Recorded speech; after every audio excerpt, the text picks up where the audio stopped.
क्या आपने भी बहुत जॉब अप्लाई किया और आपको रिप्लाई में ये आ रहा है कि अगर आप माल्टा में हैं तभी आपको हम जॉब देंगे वरना हम जॉब नहीं दे पाएंगे।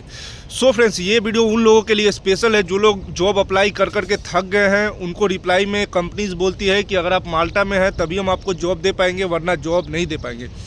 तो इसका क्या रीज़न है मैं आपको बताऊंगा और साथ ही मैं आपको एक ऐसा ट्रिक बताने वाला हूं जिससे ज़्यादातर चांस है कि आपको यहाँ का जो एम्प्लॉयर है वो जॉब देगा।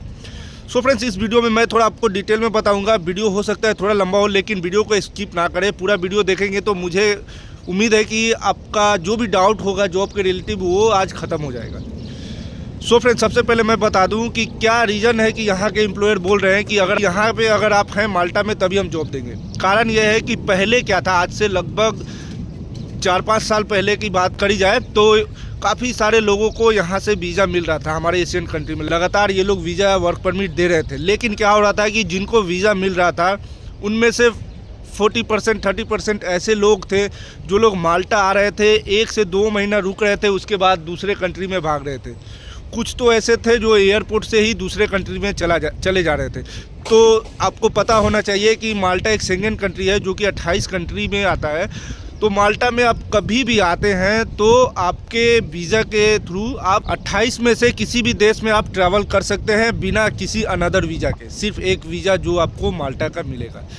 सो फ्रेंड्स, यही कारण है कि काफ़ी सारे लोग आ रहे थे और कुछ लोग पुर्तगाल, इटली, स्पेन और फ्रांस इन सभी देशों में जा रहे थे, क्योंकि इन सभी देश का कुछ अलग अलग सिस्टम है। अगर आप वहाँ का परमानेंट रेसिडेंस या फिर वहाँ का पासपोर्ट बनाना चाहते हैं तो वहाँ पे कुछ इजी स्टेप है जो मैं आपको एक दूसरे वीडियो में बताऊंगा।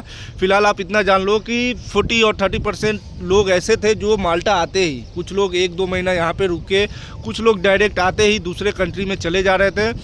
तो यहाँ के जो भी कंपनीज और एम्प्लॉयर है वो तंग आ चुके थे कि वो लोग इतना खर्चा कर रहे हैं आपके लिए, परमिट लगाते हैं, फिर कागज़ डॉक्यूमेंट ये सब नोटरी कराना, अलग अलग तरह का पेपर्स होता है और यहाँ के गवर्नमेंट को भी पे करना पड़ता है अगर थर्ड कंट्री में ये लोग वीज़ा भेजते हैं तो ये सभी खर्चा करने के बाद और अपना टाइम वेस्ट करने के बाद ये लोग हमको वीज़ा दे रहे थे और हमारे लोग आते ही यहाँ से आगे की तरफ भाग रहे थे।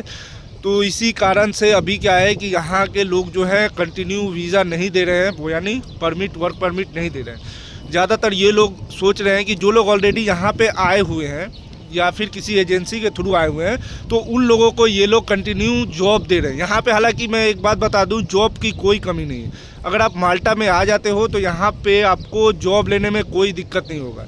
अगर आप टूरिस्ट वीज़ा पे भी आते हो, स्टूडेंट वीज़ा पे भी आते हो तो यहाँ पे ऑलरेडी जो भी आए हुए हैं काम भी कर रहे हैं और करते हैं, तो जॉब का कोई दिक्कत नहीं है अगर आप यहाँ पे आ जाते हैं तो। लेकिन जब हम अपने कंट्री से जॉब ढूंढ रहे हैं, थर्ड कंट्री से, लाइक हमारे एशियन कंट्री से, तो आपको जो मैं ट्रिक बता रहा हूँ ये ट्रिक आप यूज करोगे तो शायद हो सकता है कि आपको जॉब मिले। आपको हर जगह पे जॉब अप्लाई करना है, जैसे कंपनी के वेबसाइट पे और फेसबुक पे और अलग अलग तरह का पोर्टल है, वेबसाइट है वहाँ पे। लेकिन आपको एक कवर लेटर ज़रूर बनाना है, क्योंकि कवर लेटर बहुत इंपॉर्टेंट है अगर आप माल्टा में जॉब या फिर किसी भी यूरोप कंट्री में जॉब ढूंढे तो।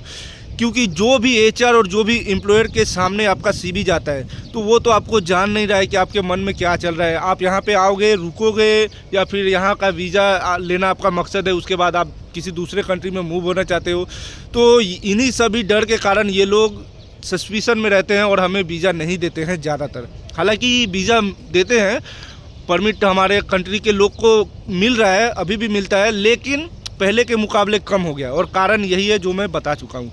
तो ट्रिक क्या है कि आपको एक कवर लेटर बनाना है और कवर लेटर में आपको लिखना है, एक मेंशन करना है कि आपका जो भी इंटेंशन है, यानी कि आपका मन क्या है माल्टा आने का, आखिर आप माल्टा क्यों आना चाहते हैं। तो उसमें आपको कुछ ऐसी बातें लिखनी पड़ेगी जैसे कि आपका जो भी कंपनी सामने वाला हो, एम्प्लॉयर हो, वो जब पढ़े, एचआर हो, वो पढ़े आपका जो कवर लेटर तो उसको लगे कि हाँ बंदे में कुछ अलग क्वालिटी है, ये हमारे पास क्यों आना चाहता है, यहाँ पे काम करेगा, यहाँ पे रुकेगा। तो कवर लेटर में आपको यही सब लिखना होता है कि मैं माल्टा इसलिए आना चाहता हूँ ताकि मैं एक लंबे समय तक काम करूँ और आपकी कंपनी के साथ में कुछ आपका जो भी मन में आए एक ऐसी बात लिखो आप, ताकि यहाँ का जो भी कंपनी है वो उसको आपके ऊपर ट्रस्ट हो कि हाँ ये बंदे में कुछ बात है, ये आएगा तो हमारे पास काम करेगा।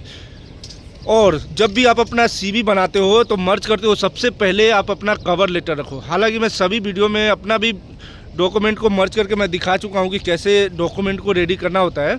तो आपका जो भी एक्सपीरियंस लेटर, सर्टिफिकेट, पासपोर्ट, जो कुछ भी हो उसको अपने कवर लेटर के बाद रखो।